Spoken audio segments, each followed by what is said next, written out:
Olá, estamos iniciando mais um Olhar Especial, hoje número 312. Pois é, passaram alguns anos.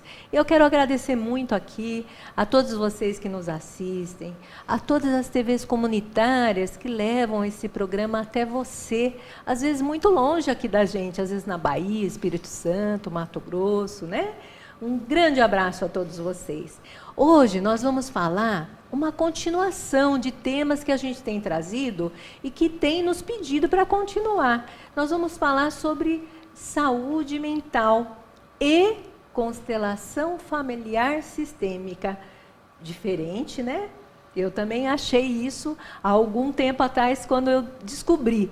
Nós estamos aqui com a doutora Irene Cardotti, uma pessoa que eu admiro muito. Muito obrigada, doutora Irene, por estar aqui hoje no Olhar Especial. Muito obrigada a você, que eu também te admiro muito. E muito obrigada pelo convite. Doutora, olha, para quem não sabe, a doutora Irene Cardotti, além de psicóloga, psicoterapeuta, consteladora, e tem um monte aqui que não dá nem para falar, né, doutora, que a senhora gosta de estudar. Sim. Muitas especializações, né? Mas, doutora, eu quero começar perguntando para a senhora o que é saúde mental e doença mental? Ou qual a diferença do ponto de vista aí da senhora como psicóloga, consteladora e tantos outros títulos? Bom, vamos começar então. Bom dia a todos, é um prazer estar aqui. E muito bom também estar com você. O que é saúde mental, né? Saúde mental é aquilo quando a gente está no nosso eixo, no nosso equilíbrio, sem tantas alternâncias. E assim, saúde mental é eu não ser tão reativo, eu não ficar extremamente vulnerável à variação de humor, eu conseguir dar conta da minha realidade de vida. Isso que eu diria, o que é uma saúde mental, física e psíquica. Eu dou conta das minhas escolhas, da minha realidade de vida. Não sei se eu aprecio muito esse termo doenças mentais. Eu acho que eu aprecio muito mais os sintomas que a vida nos apresenta. Toda família, todo ser humano tem momentos que pode desenvolver uma pequena depressão ou uma depressão um pouco mais profunda, em várias fases da sua vida. Na infância, na adolescência, pós-gravidez, na fase menopausa, o homem na fase de uma mudança de trabalho, mudança de fase de vida, no idoso. Isso é muito comum. É muito importante que a família, ou quem esteja ao redor, vamos falar da depressão, ela fique atenta. O que é uma tristeza e o que é uma depressão? A tristeza, ela tem um fato, algo que aconteceu, algo que mobilizou isto, e ela é temporária. A depressão, ela é muito assim, eu diria, como uma serpente. Ela começa com pequenos sinais e vai indo, vai se aprofundando. É muito importante que a gente diferencie. E muito se tem ainda hoje, preconceitos em relação a alguns transtornos, como, por exemplo, a depressão. As pessoas costumam muito falar, está com estresse. Está no estresse profundo. Atrás dessa palavra estresse, talvez tenha muitos outros significados. Porque as pessoas têm, eu percebo até hoje, que têm receio de falar que está com depressão. Sim. Ou deprimida. Com certeza. Como se fosse algo, assim, vergonhoso, De culpa. de culpa, ou até que a pessoa mesmo se responsabiliza, não querendo estar, mas é algo muito maior. Sim. É um estado que, assim, ela começa, às vezes, muito sutil e vai estendendo-se. Porque tem depressões que a pessoa não consegue nem sair da cama. Claro. E tem aquela depressão que também a gente chama de mais leve, que não deixa de ser. Algo assim, eu recebo convites para sair, eu começo a não sair. Eu tenho dificuldade de sair da cama para ir para o meu trabalho. Não que eu não vá, mas é meio que como se arrastando. Eu perco a alegria ou a vontade da vida. Tudo vai muito arrastando, com peso. É muito interessante porque quando você está bem, você acorda, você agradece de ter o que fazer, da sua vida, das suas escolhas. Se arruma, mas tem algo que vem aqui, do plexo. É algo motivador. Não precisa ter um grande evento para ficar alegre, feliz. Não, é algo que te mobiliza, te motiva. Eu acordo, olho para o céu, olho, que bom que eu estou acordada, que bom que eu tenho para fazer isso ou aquilo. Seja o que for. A depressão não. Ela faz o quê? Tudo fica difícil. A pessoa começa a se encolher, socialmente, pouco sai, pouco fala, às vezes cai numa compulsão alimentar, às vezes, ao contrário, não come quase nada. Eu conheço pessoas que perderam 20 quilos, 25 quilos em 6 meses, sem nenhuma doença física, e sim por conta da depressão. Às vezes vão para bebida ou Isso. drogas. A bebida é muito comum, até na área, assim, dos executivos, né? Que não é que durante o dia beba, mas assim, precisa à noite do álcool para dar uma Relaxar. certa sustentação ou até uma companhia, ou até abaixar a ansiedade. O álcool nada mais é do que uma anestesia, seja qual for o tipo de droga, né? Mas o álcool também. Então, assim, eu não estou falando radical, quem vai no fim de semana, tome sua cervejinha, tome sua tacinha. Eu estou falando da dependência, não como moral, e sim como algo necessário para bancar a sobrevivência. É como se fosse uma companhia. A solidão também leva à depressão. A baixa autoestima. Às vezes a dificuldade no trabalho.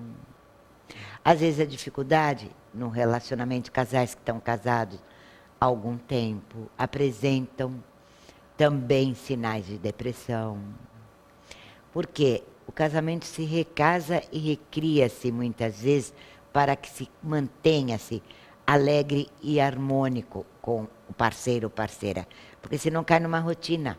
Quando os filhos vão embora para suas vidas, é outro momento muito pontual, que a gente tem que estar muito atento, que também dá sinais de depressão.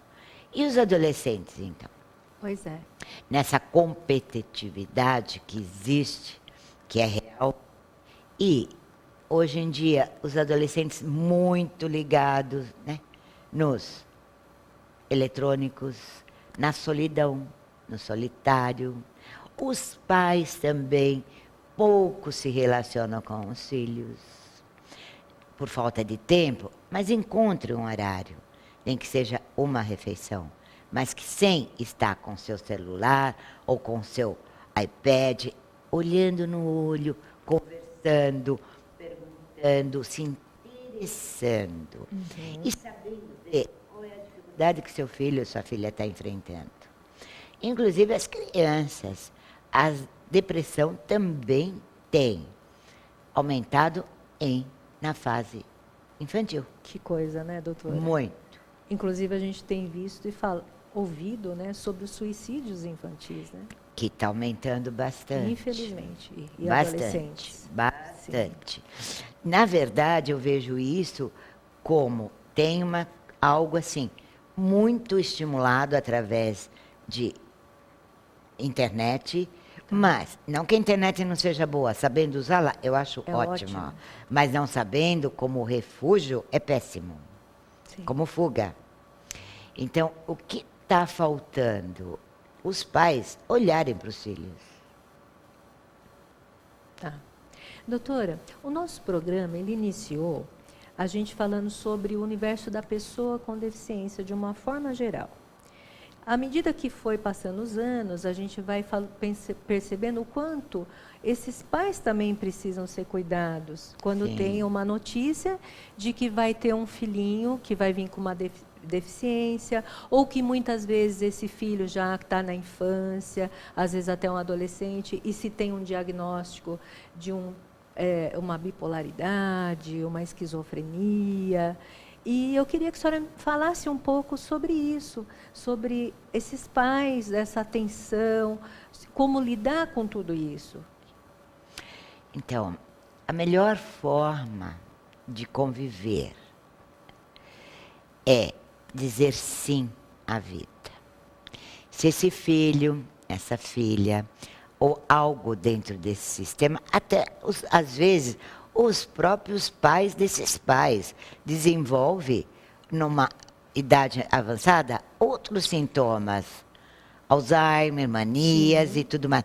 É dizer sim à vida. O que quer dizer sim à vida? Eu ia perguntar isso. Não, quer dizer não é isso? Falar, tá tudo bem, acomodou. Não. Eu olho, aceito e cuido. E não rejeito. E não me culpo e nem me envergonho. Ao contrário, se um filho que vem com esta síndrome a serviço de algo, ele está dentro desse sistema que eu digo, pai, mãe, avós, bisavós, ancestrais, que aí entra as constelações. Sempre que tem algo, como você disse, uma síndrome, uma deficiência, uma dificuldade, um autismo ou uma esquizofrenia, ou um Down, olha num todo, sistemicamente. Quem será que foi, dentro dessa gama do sistema, excluído, que não foi visto? E quando eu tenho um olhar para esse ser com amorosidade, dizendo sim à vida, tudo muda. Fica mais leve, eu até encontrar recursos para cuidar e para propiciar para o desenvolvimento desse ser. Hoje em dia, muitos bons tratamentos em qualquer patologia, no autismo, na bipolaridade, na esquizofrenia, seja qual for, no pânico, na depressão. É difícil, mas muito mais difícil se eu nego. Tá. E assim, sistemicamente falando, quando você faz uma constelação e inclui essas dificuldades, essa patologia, esse ser com a dificuldade, parece que tudo se organiza e se harmoniza. E é incrível como as pessoas, ou os próprios pais, não é? Que, vamos falar, o esquizofrênico deixa de ser esquizofrênico, mas a conduta, o olhar desses pais muda perante esse filho ou essa pessoa. Mudando o meu olhar, muda o meu amor, muda o meu cuidado, muda a minha aceitação. Porque tudo que eu rejeito, que eu não aceito, eu excluo. Se eu excluo, algo gruda muito mais e muito mais pesado. E muito mais difícil. Tenho visto isso muito, muito, muito, muito. No meu trabalho, tanto em consultório como psicoterapeuta, como no meu trabalho em constelações. Tanto aqui, como em Goiânia, Campinas, aonde no Sul. Quando você exclui algo, seja o que for do sintoma, este algo fica mais poderoso, mais fortalecido. E quando eu incluo, ele fica mais ameno. Incluir quer dizer, eu aceito, isso faz parte da minha vida. E como lidar com isto? Tem alguém doente dentro da sua família. Se eu digo, ai, que horror, que peso, se eu fico na vítima, o que acontece? Eu fico frágil. Se eu digo, é difícil, é verdade.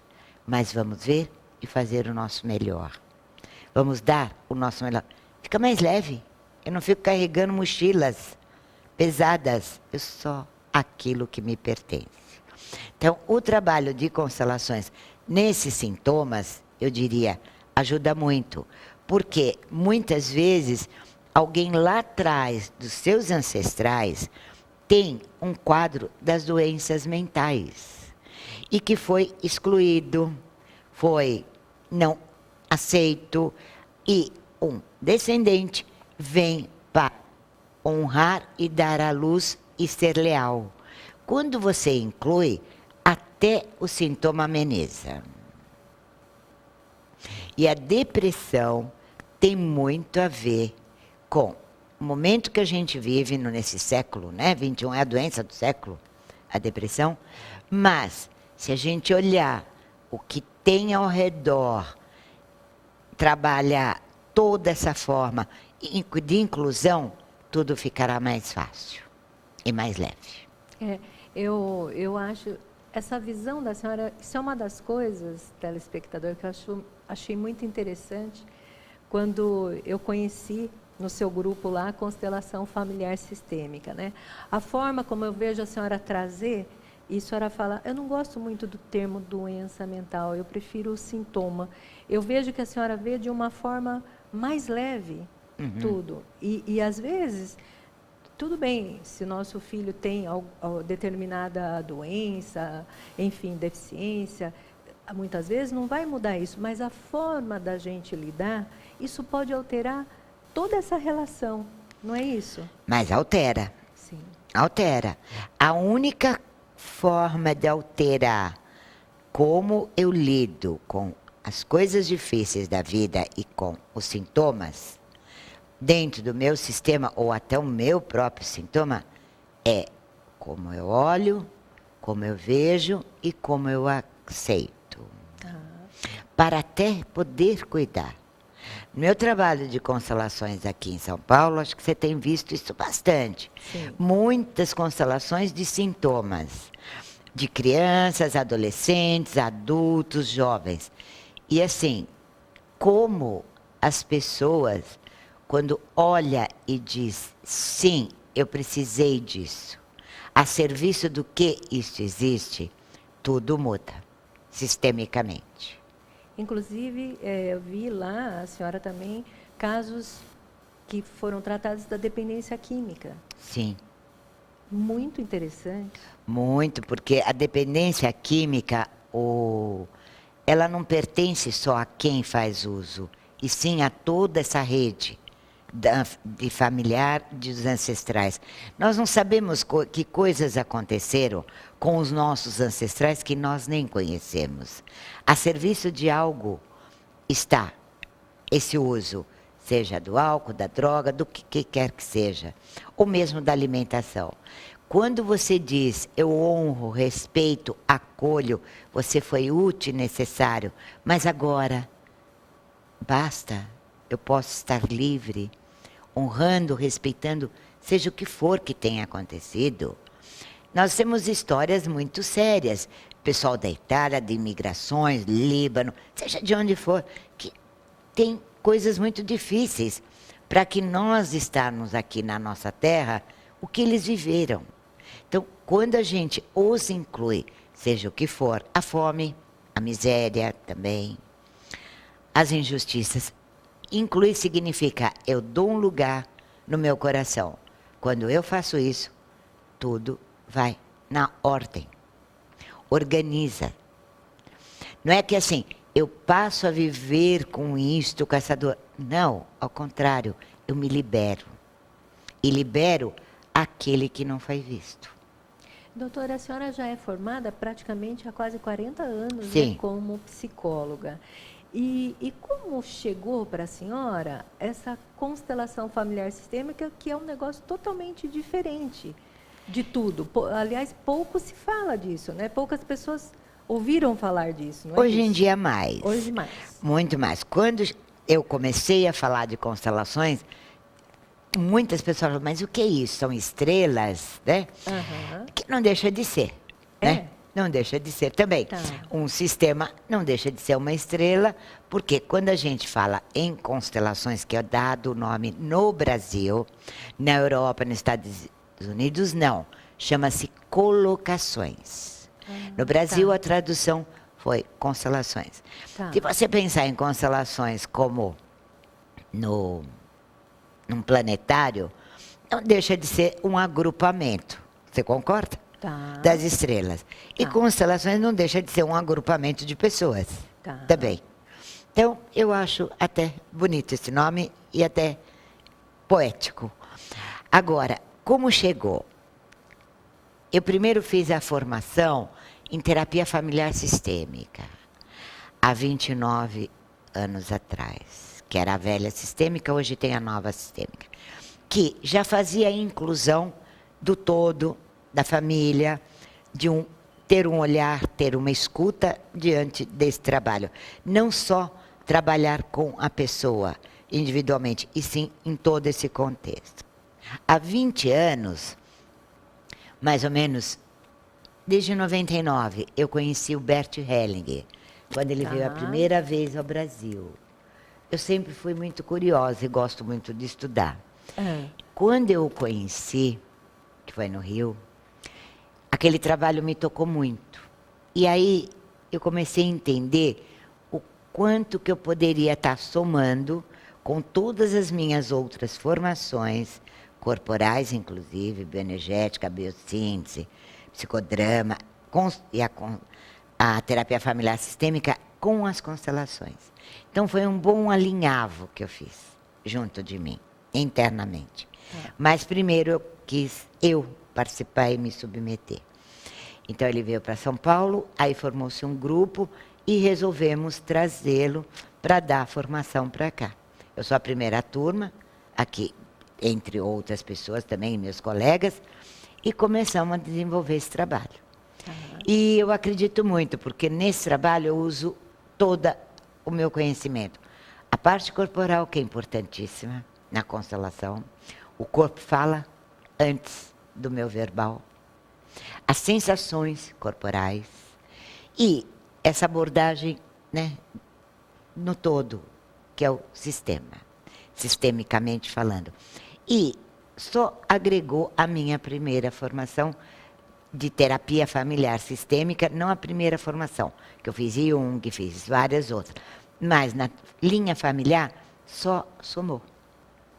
E assim, eu continuo fazendo curso, sou mestre com a Brigitte, mestre com a Virginia Satir da Eva, e cada vez que o Bert vem, eu também, nem que eu ouça uma frase, já me agrega. E assim, eu amo esse trabalho porque eu vejo esse trabalho como solução, não para mim, e sim para o outro. É um trabalho que inclui amor e gratidão, não julgamento e nem exclusão. E quando você trabalha com amor, tudo flui. Eu não sou curadora, longe disso. É um trabalho fenomenológico. Quem cura e quem resolve suas soluções é a própria pessoa. Porque você pode fazer uma constelação e falar assim: ah, não gostei. Constelação não é gostar, é o que é. É aquilo. Se você aceita, acolhe e muda o seu olhar, tudo muda. Então, eu nunca pergunto, gostou? Eu pergunto, foi bom para você? Isso é importante. E eu não tenho direito nenhum de interferir na vida do outro. É o tema que a pessoa quer trabalhar. Eu tenho que estar a serviço deste trabalho, para ajudar, sem julgar, sem pensar, sem intenção. Então, não é um trabalho religioso, é uma abordagem filosófica e fenomenológica. Tem muitos livros, tem muitos vídeos. Então, qualquer pessoa de qualquer crença pode vir fazer esse trabalho, que é um trabalho de ajuda. Certo. E não de magia. Não tem nada de magia, é fenomenológico. Eu sempre digo isso. E estar aberto para a mudança. E também assim, né? Venham conhecer antes de fazer. Sim. Porque é muito importante que conheça algo antes de você querer fazer o trabalho. Eu sempre digo, conheça antes. Vai ver se você te agrada. Sim. E aí, doutora, caso as pessoas queiram conhecer, qual o contato que a senhora daria? Olha, em São Paulo, meu contato é 11 996 13 5779. Ou 11 30 31 50 61. É o meu celular e o telefone do meu consultório. Tá, tem algum site? Tem www.irenecardotti, com 2 T's, .com.br. Vou gostar muito de ter o parecer de vocês. E tem uma página. Ah, tá. No Face. Irene Cardotti, Saúde da Alma. 2 T's. Entendi. Doutora, mas assim, nosso tempo está acabando, mas eu queria também perguntar, né? Pedir sua opinião, né? Como as pessoas que estão passando por esse momento difíceis, angustiados, né? Que conselho, o que a senhora falaria para essas pessoas que muitas vezes ela nem sabe o que está acontecendo com ela, mas sente aquela angústia, né? Aquela dor, ou ver um filho que não está bem, ou ver uma mãe que está idosa, com dificuldades, e está difícil de aceitar tudo isso, né? Eu diria o seguinte: não se culpe, procure ajuda. Sempre tem um bom profissional para lhe ajudar, para lhe orientar. Porque nós somos impotentes quando a gente estamos envolvidos afetivamente com alguém. E muitas vezes nós não temos mesmo que dar conta de tudo. Por isso que a gente busca ajuda. Você tem uma dor de dente, você busca quem? É o dentista. Você tem uma dor na alma, busca uma ajuda. Busca um psicólogo, mas busque gente que tenha referência, que seja credenciado e que seja profissional. Sim. Sério. Só tomar remedinho não é o suficiente. Muitas vezes o remédio ajuda demais, Sim. mas junto com essa medicina integrativa hoje. Nem uma coisa só, nem o outro. Essa integração, isso é o que eu diria. E assim, olhe para si e seja verdadeiro. Não tenha vergonha de falar, estou deprimido, ou estou com pânico, ou estou com fobia, ou estou com dificuldade, ou até me percebo que estou fora do meu eixo. Estou usando um pouco mais de alguma coisa externa, seja álcool, comida, dependência de pessoas, porque às vezes a gente também tem dependências emocionais de pessoas. Sim, Tem sim. gente que não sabe ficar sozinho. Doutor, e nosso tempo infelizmente acabou. E eu quero agradecer muito a senhora estar aqui com a gente. E eu também agradeço imensamente a você, a esse lindo programa e a todos aqui. Um beijo grande para todos vocês. Fiquem com Deus.